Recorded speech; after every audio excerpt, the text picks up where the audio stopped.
ఇంత గొప్ప కుటుంబానికి కోడలు వయ్యుండి సభ్యత సంస్కారం లేకుండా మగాడి మీద చేయి చేసుకుంటావా? కనీసం పనివాళ్ళున్నారని ఇంగిత జ్ఞానం కూడా లేకుండా పోయిందా నీకు? తప్పుడు మాట అంటే చెంప పగలగొట్టాను తప్ప.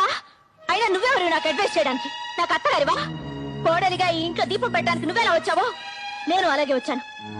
దీపం పెట్టడం అంటే నూనె పోసి వత్తి వేసి వెలిగించడం కాదే. పోయే వరకు మనం బ్రతకాల్సిన ఈ ఇంటి పరువు మర్యాద కాపాడ్డమేనే దీపం పెట్టడం అంటే. నువ్వు చెప్తే తెలుసుకోవాల్సిన స్థితిలో నేనేం లేను. నేను నీకంటే ఎక్కువ చదువుకున్న దాన్ని, నాగరికత తెలిసిన దాన్ని. నాగరికత అంటే అర్థం పెద్దవాళ్ళని గౌరవించకపోవడం, మగాడిని చేయి చేసుకోవడం అనుకుంటున్నావా? కాదే.